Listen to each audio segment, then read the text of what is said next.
ሰላም ሰላም ባላችሁበት የጌታ ጸጋና ሰላም ይብዛላችሁ። መጽሐፍ ቅዱስ ኢያሱ ምዕራፍ 10 ቁጥር 12 ላይ እንዲህ ብሎ ይናገራል።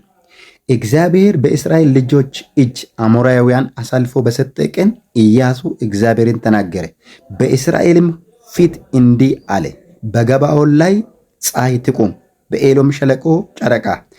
ሕዝቡም ጠላቶቻቸውን እስኪበቀሉ ድረስ ፀሐይ ቆመ፣ ጨረቃም ዘገየ ይላል። እኔ ዛሬ እንዲህ ብዬ ሊባርካቸው ነው።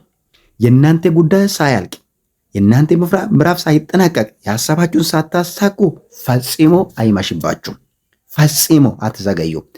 እግዚአብሔር አምላክ የተፈጥሮን ሁኔታ ይቀይራል እንጂ አንተ ወደ አሰበልኝ አንተ ወደ ተናገረ ሳትደርስማ ፈጽሞ 2018 አይዘጋም።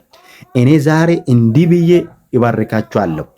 በ2018 ውስጥ ፕሮፖዝ አድርጋችሁ ይጨብጣለሁ ብላችሁ የሰማችሁን ነገር ሳደርሱበት የዘገየ ጉዳይ ይሆ ዛሬ ቀን 22 ነው። እናንተ ያሰባችሁትን እግዚአብሔር የተናገራችሁትን ሳትወርሱና ሳትጨብጡ ፈጽሞ ዓመቱ አይዘጋም።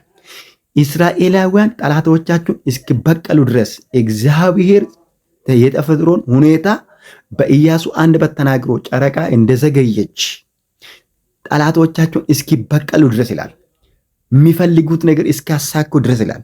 ኢያሱ በእግዚአብሔር ፊት ተናግሮ ጨረቃ እንደዘገየ በጌታ በኢየሱስ ክርስቶስም እኔ ይላለሁ፣ እናንተ ሲቃወም የነበረ ሳዘገያችሁ የነበረ ሲከለክላችሁ የነበረ ይዘገያል፣ እናንተ ግን አልፋችሁ ትሄዳላችሁ።